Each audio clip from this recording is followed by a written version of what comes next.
पूर्व केंद्रीय मंत्री सह राजद के राष्ट्रीय उपाध्यक्ष देवेंद्र यादव ने पूर्णिया के माधोपारा में धीरेन्द्र यादव के आवास पर आयोजित प्रेस वार्ता में कहा कि देश खतरनाक क्षणों से गुजर रहा है। लोकतंत्र और संविधान पर प्रश्न चिन्ह लग गया है। देश को गुलामी और तानाशाही की ओर धकेला जा रहा है। उन्होंने कहा कि भाजपा का अमृत कलश यात्रा ढकोसला है। आज तथाकथित अमृत काल में उन्मादी राष्ट्रवाद और नफरत फैलाकर भावनाओं की सौदागरी को प्राथमिकता दी जा रही है। बहुत ही खतरनाक क्षणों से गुजर रहा है। मैं इसलिए इस बात को कह रहा हूँ कि देश को गुलामी और तानाशाही की ओर धकेला जा रहा है। देश में जो नागरिक आज़ादी है और जो हमारा अभिव्यक्ति की स्वतंत्रता है, सिविल लिबर्टी और फ्रीडम ऑफ एक्सप्रेशन, वो चिंता का विषय देश में हो गया है। और चारों तरफ आप देख रहे होंगे भाईचारा जो था उसको ख़त्म करने के लिए, जो सद्भावना था, सामाजिक सद्भावना, उसको समाप्त करने के लिए नफरत फैलाया जा रहा है। जो बुनियादी मुद्दा है, महंगाई है, बेरोजगारी है, इन मुद्दों से ध्यान भटकाने के लिए 9 अगस्त को गांधी जी के समय में जब ब्रिटिश सल्तनत से लड़ाई हो रही थी, एक नारा लगा था कि क्विट इंडिया। अभी भाजपा कहता है split India on the basis of community, यानी कम्युनिटी के आधार पर हिंदू मुसलमान करके बांट दो। आज चारों तरफ देख ले होंगे वातावरण कितना खराब किया जा रहा है। ये कभी नहीं था। और हिंदुस्तान के मिट्टी में, धरती में सेकुलरिज्म है। अभी जो इंडिया गठबंधन बना है, ये तो 5 राज्य का रिजल्ट आएगा, आपको जनता का तापक्रम पता चल जाएगा। जो जनादेश आ रहा है ये सेमीफाइनल है। फाइनल मैच तो 24 में होगा। लेकिन काल जो है अमृत काल है, अमृत काल में उन्मादी राष्ट्रवाद चलाना चाहते हो। जो आप कह रहे हैं अमृत कलश नहीं है, तो उन्मादी राष्ट्रवाद चलाना चाहते हैं, खोखला राष्ट्रवाद। 52 बरस तक आरएसएस के मुख्यालय नागपुर में झंडा नहीं फहरा, तिरंगा झंडा जो हमारा राष्ट्रीय ध्वज है, और अब तिरंगा यात्रा करता है।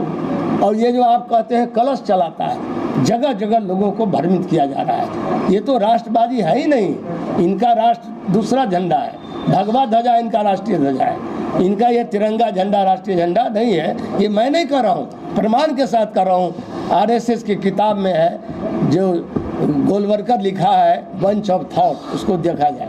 बुलडोजर महिला वाला बिल जो लाया, आपको मालूम है 2900 तक नहीं होगा। इसमें परिसीमन होगा, सेंसस होगा, तब लागू होगा। ये बिले में लिखा हुआ है, हमने देखा है, कंडिका पढ़ा है उस बिल को। ये तो 300 साल में लागू नहीं होगा। आरक्षण में ठग लिया।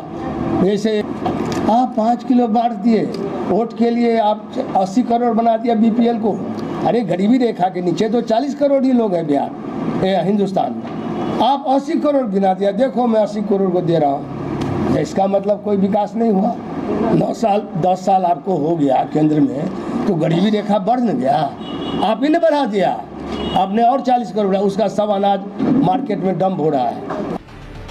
वहीं पिछले दिनों मधुबनी के फुलपरास में जाप सुप्रीमो पप्पू यादव द्वारा दिए गए बयान पर पूर्व केंद्रीय मंत्री ने कहा कि 90 दशक वाले नेता क्या बोलते हैं, मैं उन पर ध्यान नहीं देता। अगर उनके बारे में मुंह खोल दूं तो भूचाल आ जाएगा। उन्होंने कहा कि पप्पू यादव बताएं, जब जीतन राम मांझी मुख्यमंत्री थे तो उनके पास वे क्या करने गए थे।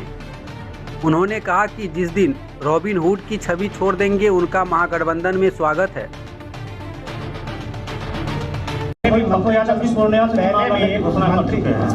और अब घोषणा कोई कर दे, लेकिन इंडिया गठबंधन का निर्णय अभी नहीं हुआ है। इंडिया गठबंधन,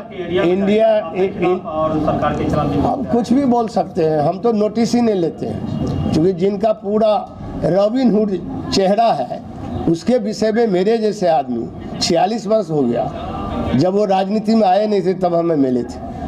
हाँ, राजनीति में 90 दशक के बाद आए होंगे।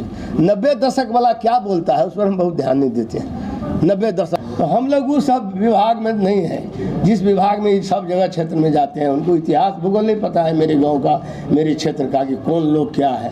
घटना घटी है तो कानून में हाथ लेने में किसी को अधिकार नहीं है। वो हम भी बोल चुके हैं आरक्षी अधीक्षक से। मतलब ये जा करके दूसरा खेल करते हैं। उनको इतिहास भूगोल भी उस समाजवाद का नहीं मालूम है। समाजवाद में हमने त्याग किया है कि जननायक कर्पूरी ठाकुर के लिए। 3 महीना MLA हम थे 77 में, तुम इस्तीफा दे दिए थे। समाजवाद के लिए कुछ त्याग भी करना पड़ता है, बोलने से नहीं होगा। और हम लोग के विषय में बोलते हैं, अब हम खोल दें बहुत बात तो दिक्कत हो जाएगी। हमसे टाइम अपॉइंट करवाए थे, आज आप बोल दिए तो मुझे बोलना पड़ेगा। जब मांझी जीतन राम मांझी जी, माननीय जीतन राम मांझी जी मुख्यमंत्री थे, तो पूछना उनसे कि तुम उनके घर पर गए थे पटना में, क्या करने गए थे? देवेंद्र यादव से तो बहुत दिन से नहीं मिल रहे थे, अभी मिलने का क्या वक्त आ गया? 78 में एक बार मिले थे जब पैरोल पर छूटे थे, जब शिवचंद्र झा तत्कालीन स्पीकर थे, जिनको बहुत सारे केस गलत कर दिए थे। बात सही है, हम पक्ष में क्वेश्चन किए काउंसिल में 78 में, इनके पक्ष में जो नौजवान है, इनका भविष्य है, इनके लिए हम लोग सोचते थे। वह आदमी जीतन राम मांझी मुख्यमंत्री बनाए तो हमसे टाइम अपॉइंट करवाए, टाइम नहीं दे रहा था। और लेके किसको गए थे? माध्यम कौन था? तो professor Ranjan Prasad Yadav, x MP, वैसे नहीं गए थे वो। रात में 10 बजे रात में किन 2 MLA को लेके गया, क्या किए से उन्हीं से पूछिएगा। जीतन राम मांझी आज भी रो रहा है। खान में सबको अधिकार है पार्टी बनाने का, संघर्ष करने का, तो मुद्दों पर लड़े, अपने चेहरा को ठीक कर लें, यही बहुत है उनका। अनसुन तीर न चलाएं, नहीं तो हम लोग बोल देंगे तो धरती हिल जाएगा। बहुत चीज़ जानते हैं, लेकिन हम नहीं बोलते हैं। भाई है, छोटा भाई हमसे तो बहुत छोटा है, लेकिन रॉबिन हुड का चेहरा बदल लेंगे तब सब एक्सेप्ट करेगा। जब तक रॉबिन हुड का चेहरा है, बड़ी दिक्कत होगी उनको, तो रास्ता उनका बहुत कंटक रहेगा। तो मैं बात आप लोग एक्सेप्ट कर सकते हैं? हाँ बिल्कुल, हम लोग सबको एक्सेप्ट करते हैं, सबके लिए दरवाज़ा खुला है महागठबंधन।